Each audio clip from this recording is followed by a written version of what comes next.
Today is Sunday, September 5th, October 5th, 2025. I hope you all doing well this morning. Happy Sunday. Getting up a little bit later than normal this morning.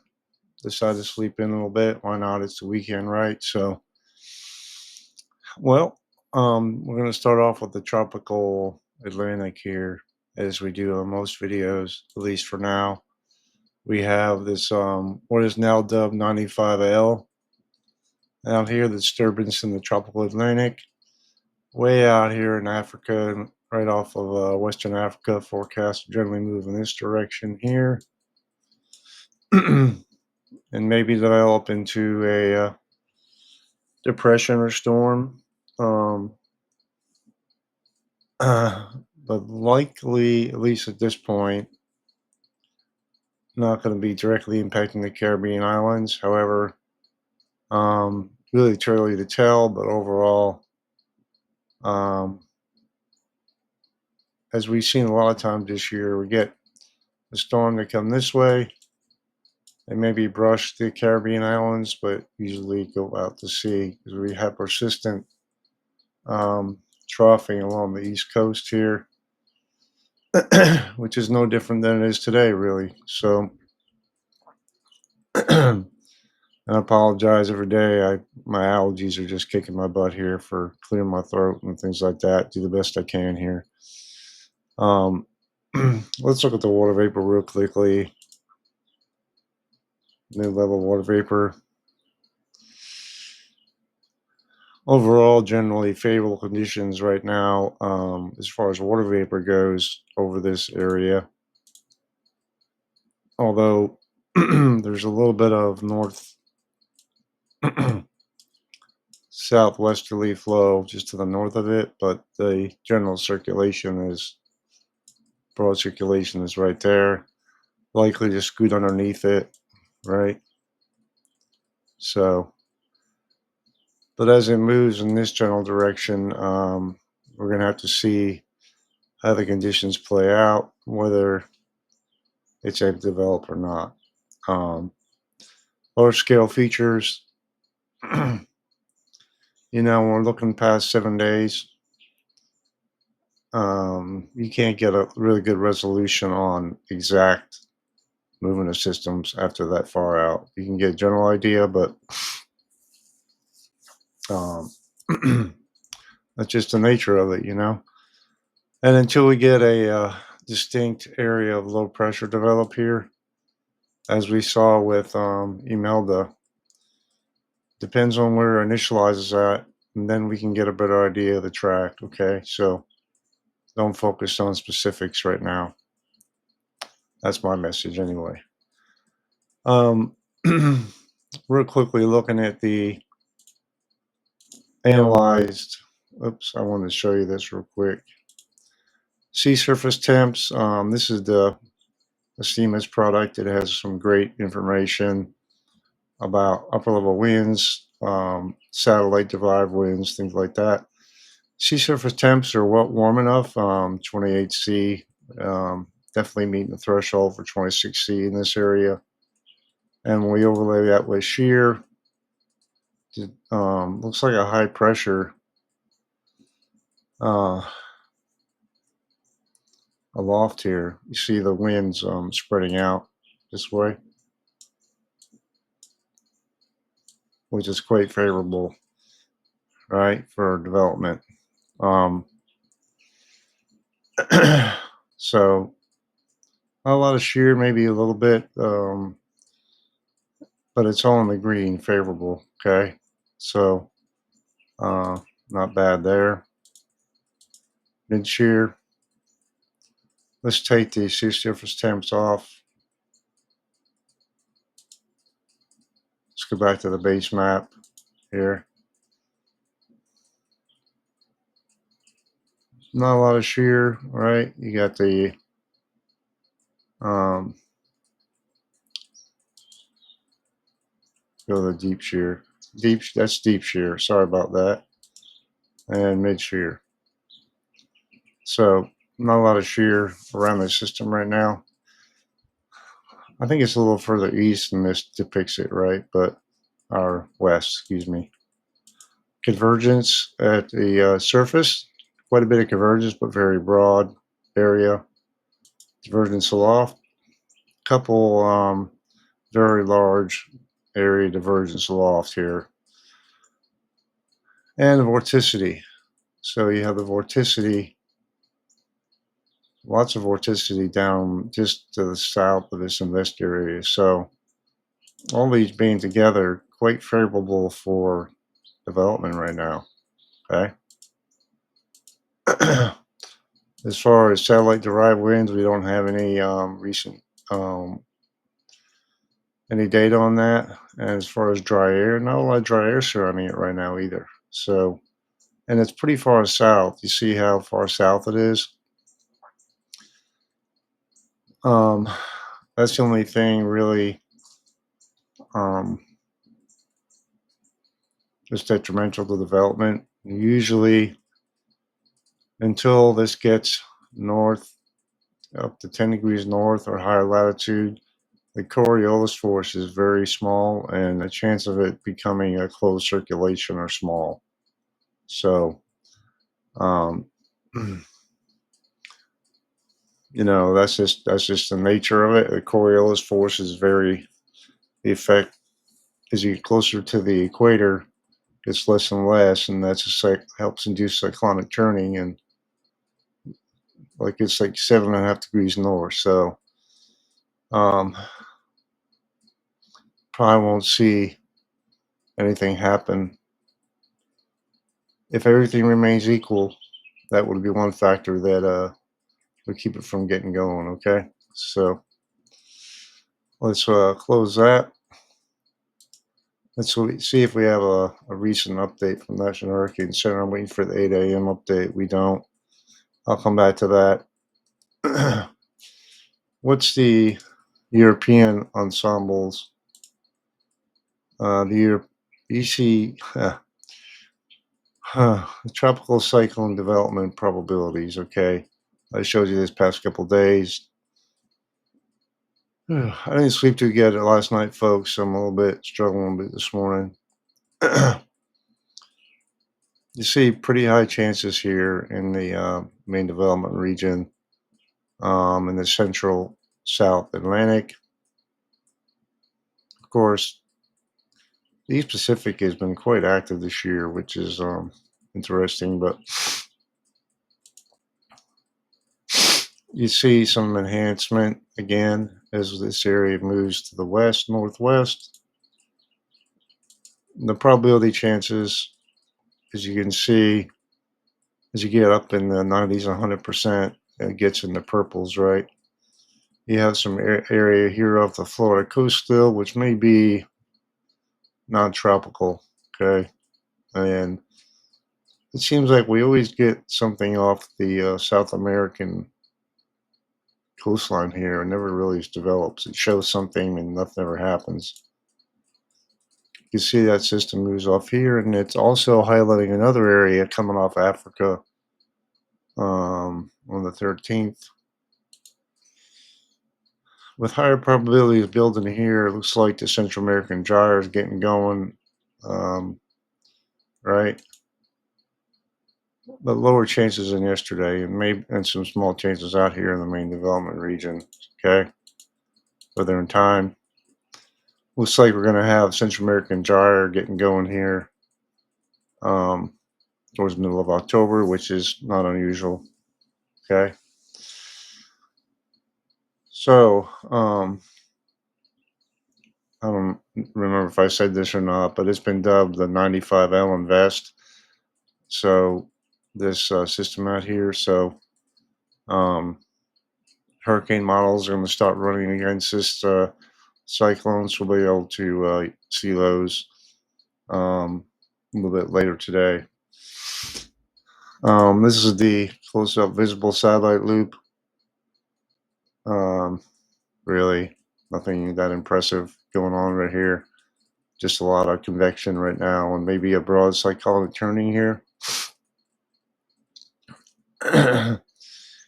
And if we look at the ensembles, right? Let's back to zero forecast hour for the Google DeepMind. Moving through time here. All the Google DeepMind members take it north of the Caribbean islands, Lesser Antilles here.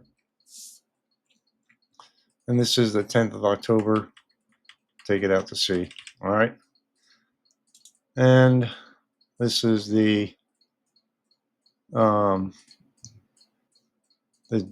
GenCast. Just a different AI Google DeepMind model. Most of the members are pretty weak with this, right? And they take it, a few come close to the Lesser Antilles, but most take it to the north here. This is the 12th of October, all right? And we have potentially something maybe here. Not a lot of members developing it. Let's go back to the DeepMind. Go further out with the DeepMind.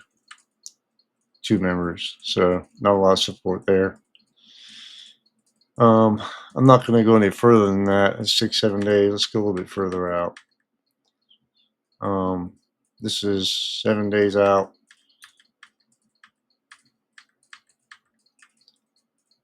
Um, 10 days out. So not a lot of support for this far on the 15th, right? Nothing much else supported here. If we go out further with this model.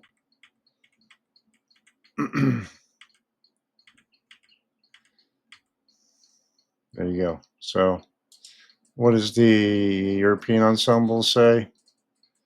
Has a system, a few weaker members close to the Lesser Antilles, some other spurious ones here, but nothing to speak of, right? Moving through time. There is still something, a hint of something developing off here, moving to the north, but not a lot of members agree with that. You see the European Ensemble wants to bring something going here again off the African coast, which for climatology, that's really not likely, but we'll just have to see. There is some more support for the Central American gyre. I'm spinning up something here on the 15th. We'll just have to see. And the GFS is further south here with this system. You see, this is a 6Z run. It's likely due to it probably initializing further south. So, and this is the 10th, so it's 5 days from now. Showing some things out here in the Central Atlantic off the Florida coast. But of course, the biggest concern is the Caribbean, this system here. And so this isn't done running yet. So we're at 150 hours. This is the 11th. So it just highlights the uncertainty at this point. So if we look at the operational runs, this is the Tropical Tidbit site. We're looking at the 10th here. You see the system down here, right? Going through the 10th. Operational run does not develop anything, which is kind of contrary to the ensemble. So I don't know, you know, this could change, and it may change several times until we get a low pressure center develop. What's the European AI say? Back it up a little bit. It wants to maybe get a depression going here in the south central Atlantic. Then it gets weakened. It doesn't really do anything and moves out to sea there. And there's some support for Central American gyre low developing here, but that's pretty far out. What does the Canadian want to do?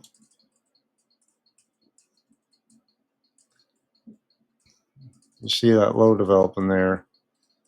Gets to maybe arguably Cat 1, maybe a high-end tropical storm going. Move it out to sea, right? Of course, we always got to keep an eye on for our friends in Bermuda out here. Uh, Icon. See if I have a more recent run. 06Z.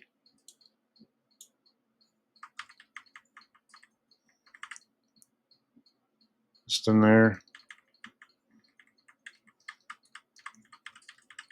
It wants to bring it right over the Lesser Antilles. That's kind of an outlier at this point, really. GFS. Sorry about that.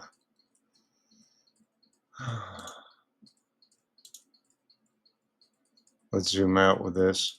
My bad. Don't mean to do that.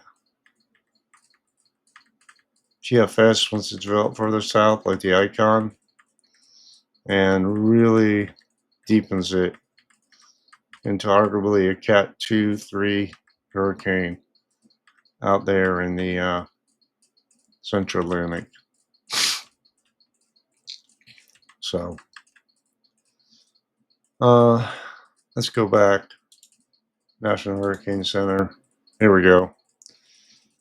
See how it's AL95 now, and you have this disturbance is not forecast to develop. This is our main show. And the National Hurricane Center raised the chance of developing to high 70% in 7 days and 48 hours, 2 days, 40%. So they keep raising the chances, which is not surprising given the model, the general model consensus, but we still have time to watch it. Like I said, it's pretty far south still. So I think that's all I'm going to do about the tropics today, given that it hasn't formed a low-level circulation yet. Once it does that, I think we'll focus more with the hurricane models, because it's hard for them to initialize on a circulation that doesn't exist yet. So that being said, I'm going to go over the Continental U.S. conditions. All right, so here's a Continental U.S. infrared satellite view here. We have some ongoing convection with a weak low pressure right here off the Louisiana, Mississippi coastline. Most likely to move into Texas, but not really do anything tropical, okay? Enhanced moisture kind of moving in this way and along a boundary right along the Gulf Coast here. Quite unsettled weather conditions right here, you know, but again, nothing tropical expected, but it really doesn't matter. They're going to have some heavy rain along the coast here today. And we have a low pressure moving generally up this way. Some enhanced moisture on the backside, right? And heavy rain going on right there. If we take it over to the radar, you can see on the backside of the you got like a surface low feature, a mid-level low moving to the north here. Looks like the low is already occluded, which means it's reached maturity here, and so is likely as strong as it's going to get. Going back to the radar overlaid, yeah. So it's a lot of heavy rain up here in North Dakota and parts of South Dakota, and along the Gulf Coast and along the southeast coast as well. So let's switch over to the national radar here. Excuse me. Jeez. Reflectivity. Again, we show this I apologize, guys. um, we showed this before on the other satellite loop, but a little bit closer view here. Heavy rain, New Orleans, Mobile, Alabama, right along the southeast coast, again in North Dakota, South Dakota, Montana. Um, let's see if we have any snow going on today.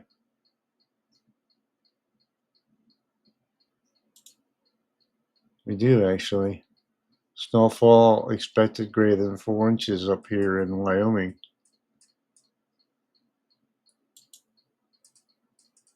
Let's see, go higher than that. So yeah, it's we're getting some snow up here. Pretty cool, huh? Well, anyway, enough about that. What's the outlooks here going to be? So for severe weather today, we have a general risk of thunderstorms in the light green, with a bullseye here, marginal severe weather chances here in Kansas, right? Less than 2% tornado risk, marginal wind risk, and hail risk as well. Day 2, just a risk of general thunderstorms in the green areas here. And get day 3, same thing. So not a lot of severe weather expected. What about excessive rainfall? Back to day 1. In these areas here along the Gulf Coast, east coast of Florida, and the light green, maybe the bright green, and a sliver here, parts of Kansas, Nebraska, and Iowa. As that system dies a little bit further south, we have enhanced rainfall maybe in Arkansas along the mid-Mississippi Valley here, Kentucky, Tennessee, along the east coast of Florida again. And then excessive rainfall, marginal risk moves in New Mexico, Kentucky, Tennessee, West Virginia. Looks like in the Appalachians, really. And the excessive rainfall moves to the southeast here near Miami. For day 4, really small marginal risk here into New Mexico. And day 5, a really small marginal risk into Arizona, near Las Vegas, and parts of California. So let's go over to rainfall totals daily. Okay, you can see where the deeper reds are here and purples. You can see that small sliver here where the excessive rainfall outlook is, and along the Gulf Coast, Florida Peninsula there. Moving to day 2, where the highest chances are. See the purples here again off the east coast of Florida and the central U.S. and along the Gulf Coast. And for day 3, and that bullseye up here looks like a frontal boundary moving north. The flow generated from the south to the north, which I'll show you on a modeling here in a minute. All right, so let's move to the models, right? Here's your satellite video again. And at the mid levels, this is the H. Let's go to the HRRR.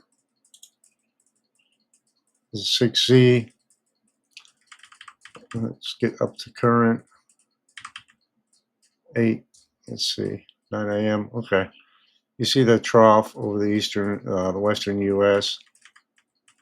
generally flattening out, but we still have a general troughiness over the western U.S. with a long fetch of southerly flow here which not bringing a lot of moisture off the Gulf of Mexico with this kind of flow pattern, maybe down in here, but you see how that high pressure, the mid-level, stays entrenched over the east here. And maybe, and that deep low really kind of hangs out over here in the northern tier, but maybe have an upper level low off the coast again, but and maybe the northeast might get into the mix here towards the end, but that high pressure stays in the southeast, right? Unset up weather along a boundary here. At the lower levels, we have a CAD wedge set up currently firmly in place here in the eastern U.S. with a and you can see the deep southerly flow here with the surface low moving up to the north. This high pressure remains in place here with a easterly fetch, which usually brings just cooler weather and clouds, but not a lot of precip in the southeast. You get to southerly flow along the Gulf here, and that's where you may get more enhancement, right? And the current hazards, we have a flood watch along the east coast of Florida, some winter storm warnings, freeze watches, wind advisories, winter weather advisories, all in the Intermountain West from that system coming through for today. And this wind advisory up here, that's nothing to be well, straight line winds can be just as damaging on the long term up here. Just this time of year, you have a clash of cold and warmer air mass. You get higher winds as systems move through, right? And so, what's the model reflectivity look like? We kind of showed that on radar. Move this up to 8 a.m. along the Gulf Coast here. Maybe some flow into the southeast. Along the backside of this low here. It's occluded at this point. Some snow up here, which is pretty cool. And really high pressure building in right to the east of the Rockies, which is likely going to bring pretty cold conditions down there, right? Enhancement of moisture here, as here as well. With that southerly flow we talked about, southwesterly flow, and maybe a weak low developing along the Florida coast, but nothing to be worried about. And you can see the surface high remaining in place here, right? You see it, the general push of cooler overcast conditions, even though you can't see the the clouds on this, but you know, you can see it when you look outside. Next, I'm going to go over the, at least lastly, I'm going to go over the temperatures in the next several days for the continental U.S. All right, okay, so as far as temps go, you can see where the cooler area is today. These are the highs for today. Highs generally in the 80s east of the Rockies, except for the northern tier, which will be in the 50s as that cold air is pulled down to the south. Okay, so we go through to Monday. You can see where the cooler air is. These are highs, right? And warming up again up here as we get to next Thursday. Push of warmer air back into the plains and the high plains, with cooler air in the northeast. All right, and but overall, warming back up in the central part of the U.S. into the northern high plains So the brief cool down here, you start off the week with a quick push of warm air again. Still in the 90s here in the desert Southwest and into Texas. So summer is trying to hang on, isn't it? Let's look at the minimum temperatures. Go back to day one. Below freezing up here, expected tomorrow morning, right? 12 degrees in the mountains. Yikes. 30s and 40s. Some of my family lives out here in Denver area. Gonna be chilly. Better get your parka out. Um, see where the cooler temps are, right? Overnight lows. Um, and of course, when you get towards the end of the week, that warmer air was pushing back up here, so overnight lows aren't going to be as cool, but getting below 60 in the southeast and the 40s up in the northeast, and staying 40s in the lows up here in the northern part of the U.S. Well, guys, that's it for today. It was a tough one today. I'm struggling with just exhaustion today. I don't know why, but I'm beat. But I want to make sure I get the forecast out, and I hope y'all have a great Sunday. God bless.